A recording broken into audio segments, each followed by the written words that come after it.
Hola, te invitamos a compartir el estudio de la Palabra de Dios dada hoy por la hermana Mónica Díaz.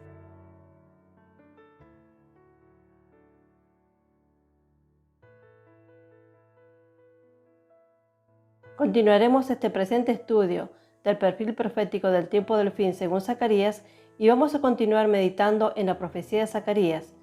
Vamos a considerar la segunda visión de la profecía de Zacarías denominada las profecías del día, que va del capítulo 7 al 14, y vamos a meditar sobre las fechas importantes y el tema sobre los ayunos. Comenzaremos primero con las fechas importantes.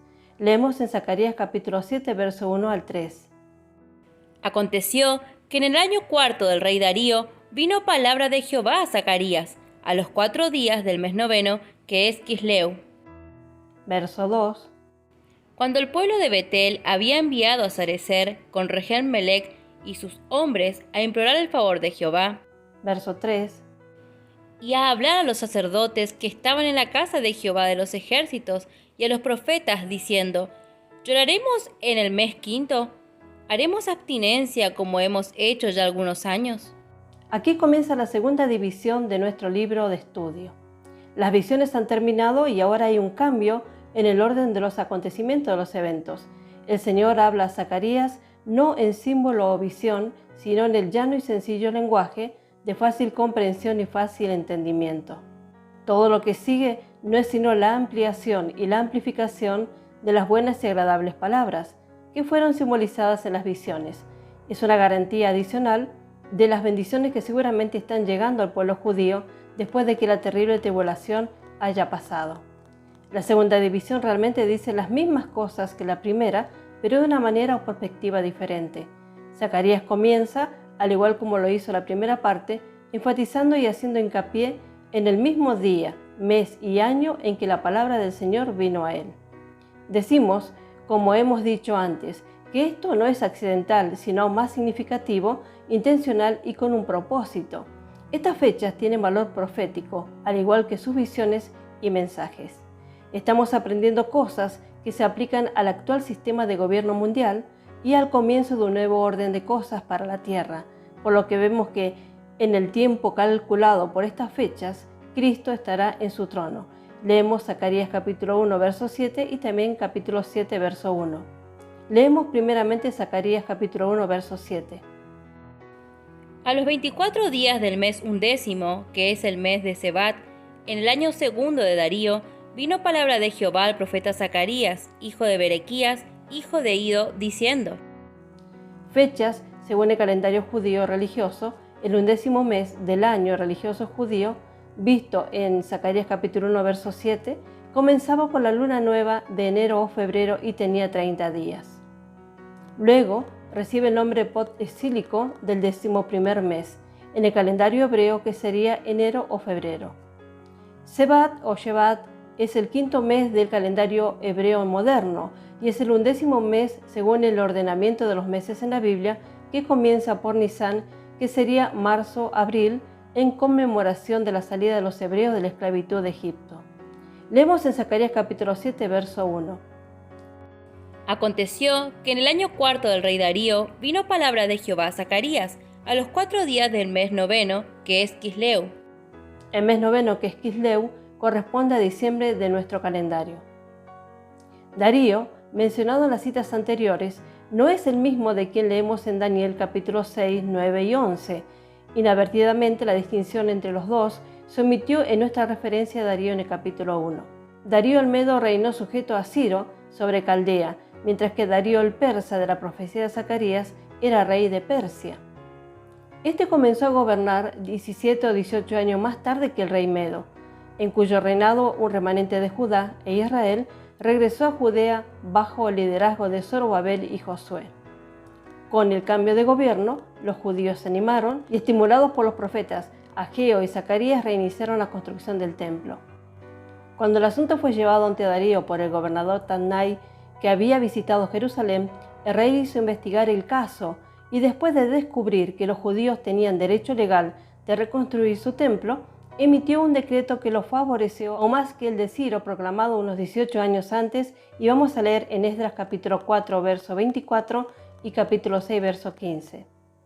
Haciendo un poco de historia, cuando Darío llegó al trono, la construcción del templo de Jerusalén había sido suspendida por el falso Esmerdis, a causa de las quejas de sus vecinos celosos.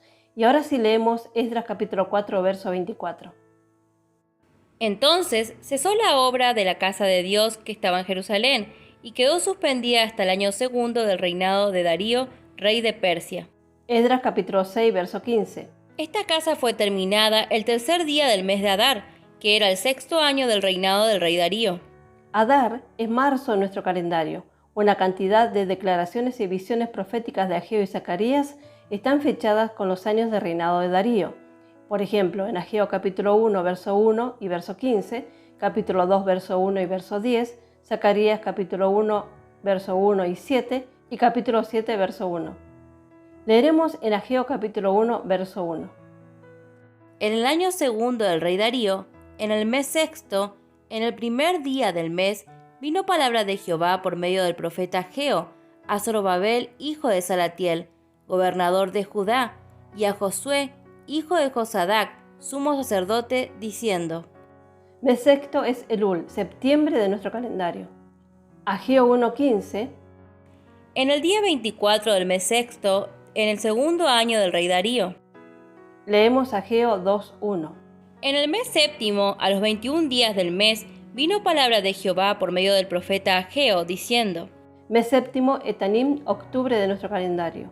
Leemos Ageo 2:10. A los 24 días del noveno mes, en el segundo año de Darío, vino palabra de Jehová por medio del profeta Ageo, diciendo: El mes noveno es Quisleu, diciembre de nuestro calendario.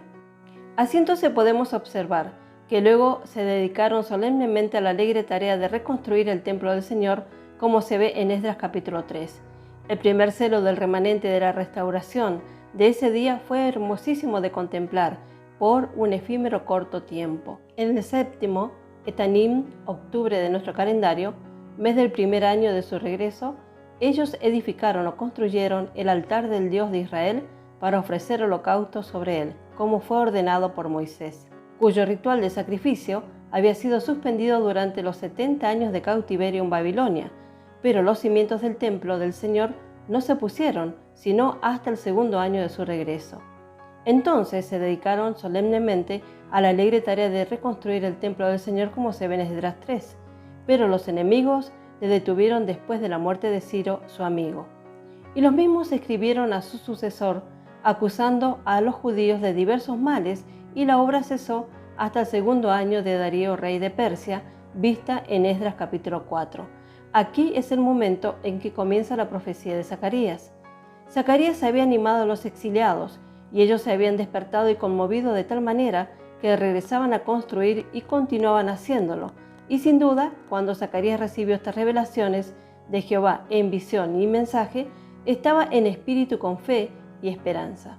Sin dudas, él no sabía que estaba profetizando acontecimientos y eventos relacionados con una restauración mucho mayor que aquella de la que él formaba parte en su tiempo y momento. El resto de los judíos, es decir, el remanente, que regresó con Zorobabel y Josué, habían estado en la tierra cerca de 18 años en el momento de la profecía de Zacarías. Fue en el segundo año de reinado de Darío que se reanudó la labor de la construcción del templo. Creemos, como se dio a entender, que este segundo año de reinado de Darío corresponde a la segunda mitad de la semana de 7 años de Daniel 9:27, que según nuestros resultados y hallazgos se han podido contemplar cumplimientos parciales en 1934 en este fin de los tiempos. En un momento plasmaremos los eventos que se llevaron a cabo en tal fecha.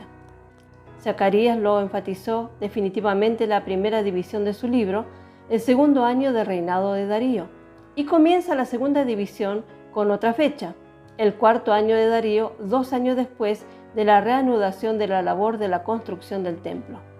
Lo cual, siguiendo la temática anterior, este cuarto año de Darío corresponde a 1936 de cumplimientos parciales. Y así como en estos cumplimientos parciales, los mismos esperan su cumplimiento total con estas fechas de años vistas en la profecía, que sin duda marcará el comienzo de todo el resto de las profecías de Zacarías, en este fin de los tiempos, hasta completar todo su cumplimiento en la gran tribulación.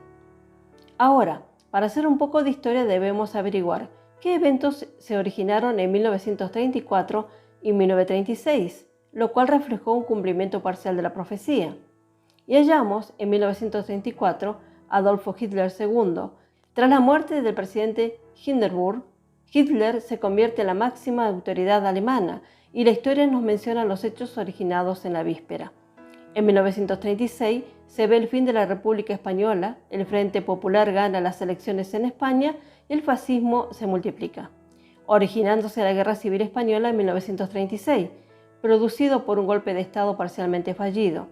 Esto fue preparando el terreno para la Segunda Guerra Mundial y el posterior Holocausto.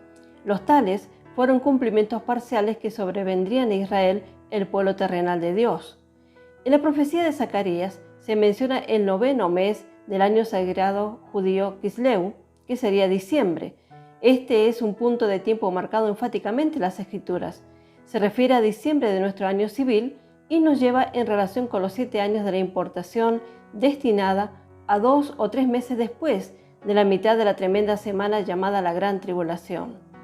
Daniel nos informa que el próximo príncipe que viene será la cabeza del imperio romano revivido y en medio de la semana hará que cese el sacrificio y en la ofrenda. Leemos Daniel 9:27. Y por otra semana confirmará el pacto con muchos. A la mitad de la semana hará cesar el sacrificio y la ofrenda. Después, con la muchedumbre de las abominaciones, vendrá el desolador, hasta que venga la consumación, y lo que esté determinado se derrame sobre el desolador. Esta es la causa de la gran tribulación, que pronto comienza a sentir el judío. Leemos Mateo 24:21. Porque habrá entonces gran tribulación, cual no la ha habido desde el principio del mundo hasta ahora, ni la habrá. También a este periodo se le llama el tiempo de la angustia de Jacob, como Jeremías 37 lo dice. Muchos otros eventos importantes oscilan y se ciernen alrededor de este punto interesante de tiempo. Satanás es derribado o arrojado a la tierra 250 días antes, previa y momentáneamente, librado y estará furioso y deambulando, buscando a quien devorar. El pueblo del Señor hará propias las palabras vistas en 1 de Pedro capítulo 5, verso 8 y leemos. Sed sobrios y velad, porque vuestro adversario el diablo, como león rugiente, anda alrededor buscando a quien devorar.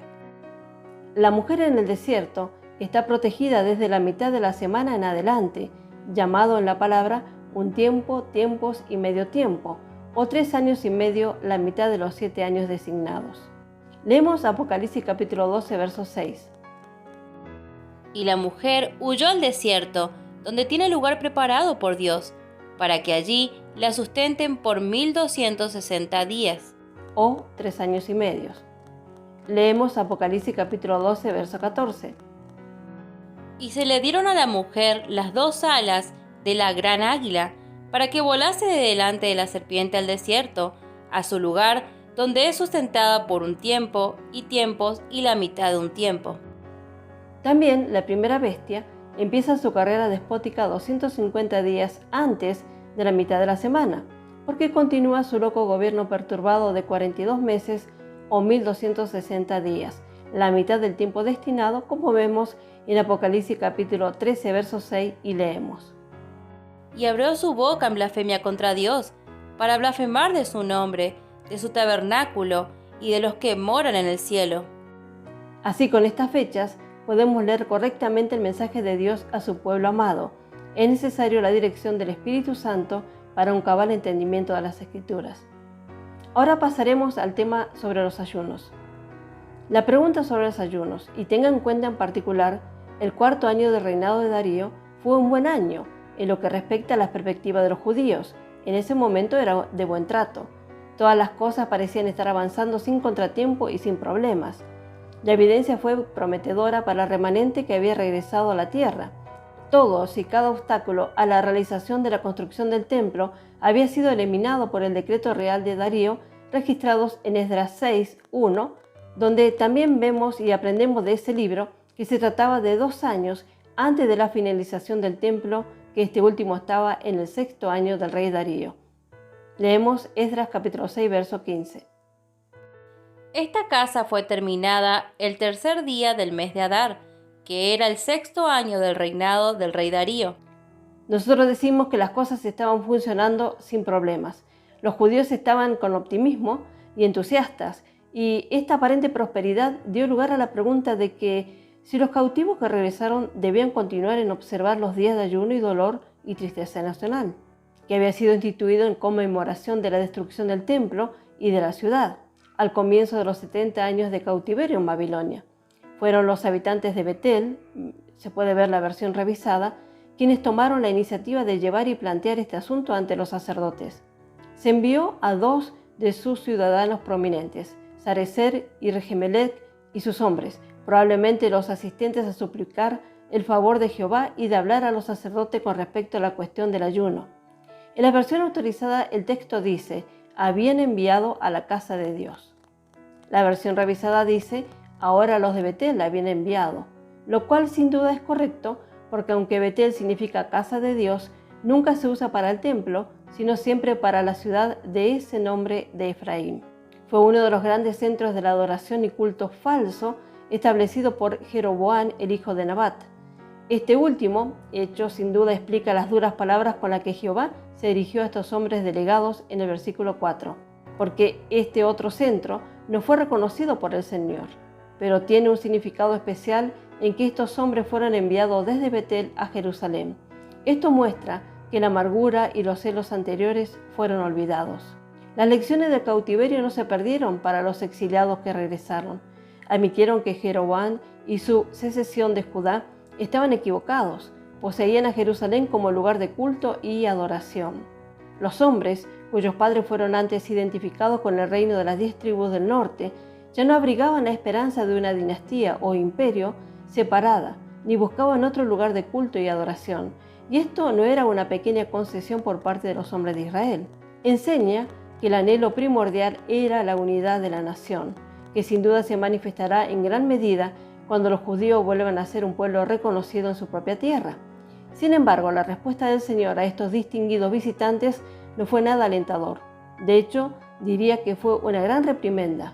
Le dijo a Zacarías, y leemos Zacarías capítulo 7, verso 4 al 7. Verso 4. Vino pues a mí palabra de Jehová de los ejércitos diciendo. Verso 5. Habla a todo el pueblo del país y a los sacerdotes diciendo, cuando ayunasteis y llorasteis en el 5º y en el 7º mes, estos 70 años, ¿habéis ayunado para mí? Verso 6. Y cuando coméis y bebéis, ¿no coméis y bebéis para vosotros mismos? Verso 7. ¿No son estas las palabras que proclamó Jehová por medio de los profetas primeros, cuando Jerusalén estaba habitada y tranquila, y sus ciudades en sus alrededores, y el Negev y la Cefela estaban también habitados? Tenemos en estas palabras de Jehová un comentario maravilloso sobre el ayuno. Los judíos habían mantenido religiosamente sus tiempos de ayuno para conmemorar la destrucción de Jerusalén por Nabucodonosor y el asesinato de Gedalías. Esto se puede ver en Jeremías capítulo 62, versos 12 al 14 y Segunda de Reyes capítulo 25, verso 26. Fueron minuciosos y serios en sus ayunos. Los tomaron en serio y no solo se abstuvieron de comer y de beber, también de un atardecer a otro, que es el caso todavía de los ayunos judíos, pero también se golpearon el pecho y lloraban y se lamentaban como quien llora por los muertos. Y aquí está la parte extraña. La observancia de estos ayunos era un asunto de perfecta indiferencia para el Señor, porque eran completamente centrados en sí mismos, tenían lástima de sí mismos. No ayunaron al Señor, no porque se arrepintieran ante Dios, sino porque se compadecían de sí mismos. Además fueron autoimpuestos y considerados meritorios ante Dios, y esa misma concentración era aparente tanto en su fiesta como con los ayunos. Comieron y bebieron para sí mismos, por lo tanto sus fiestas y hechos no eran nada para el Señor. No había ningún mérito ni en uno ni en el otro, y el mismo principio es válido hoy en día, ya sea en el caso de judíos gentiles, santos o pecadores. No se obtiene el favor de Dios por cualquier esfuerzo propio. No había mérito ni en el uno ni en el otro. La fe es siempre victoriosa. Los muchos preceptos y mandamientos del Señor pueden resumirse en estas amplias palabras integrales y completas de la exhortación del apóstol en 1 Corintios capítulo 10, verso 31, y leemos. Si pues coméis o bebéis o hacéis otra cosa, hacedlo todo para la gloria de Dios. Hay una multitud de escrituras en los anteriores profetas que dan testimonio de la verdad de lo que Zacarías aquí afirma, a saber, el repudio de Dios de los meros actos externos de observancias y prácticas religiosas, y especialmente del ayuno que de ninguna manera le agrada. Leemos un pasaje en Isaías 58, verso 3. ¿Por qué dicen ayunamos y no hiciste caso? ¿Humillamos nuestras almas y no te diste por entendido? He aquí que en el día de vuestro ayuno buscáis vuestro propio gusto y oprimís a todos vuestros trabajadores. Isaías 58, verso 4. He aquí que para contiendas y debates ayunáis, y para herir con el puño inicuamente. No ayunéis como hoy, para que vuestra voz sea oída en lo alto. Verso 5. ¿Es tal el ayuno que yo escogí? Que de día aflija al hombre su alma, que incline su cabeza como junco, y haga cama de silicio y de ceniza. ¿Llamaréis esto ayuno y día agradable a Jehová? La respuesta del Señor es muy similar a como lo dio por Zacarías. El obedecer a Dios es mejor que los sacrificios. Es el gran principio enunciado por el profeta Samuel en sus sinceras y mordaces palabras a Saúl, quien había desobedecido deliberadamente a Dios con el pretexto del sacrificio. Leemos en 1 Samuel capítulo 15, versos 22 y 23. Verso 22. Y Samuel dijo: ¿Se complace Jehová tanto en los holocaustos y víctimas como en que se obedezca a las palabras de Jehová? Ciertamente, el obedecer es mucho mejor que los sacrificios, y el prestar atención que la grosura de los carneros. Verso 23. Porque como pecado de adivinación es la rebelión, y como ídolos e idolatría la obstinación. Por cuanto tú desechaste la palabra de Jehová, Él también te ha desechado para que no seas rey. ¿Qué atención le presta a cualquier tipo de forma externa si el corazón no está bien con Él? Los días de fiesta, los días de ayuno, los días de oración o los días sin oración son todos clasificados de la misma manera por el Señor, como lo implican sus palabras a Zacarías aquí. Leemos en Zacarías capítulo 7, verso 9. Así habló Jehová de los ejércitos, diciendo: Juzgad conforme a la verdad, y haced misericordia y piedad, cada cual con su hermano. Isaías y otros profetas nos dan las mismas instrucciones, pero dejaremos eso para considerar en nuestra próxima misión Dios mediante. El Señor bendiga la abundancia de su palabra.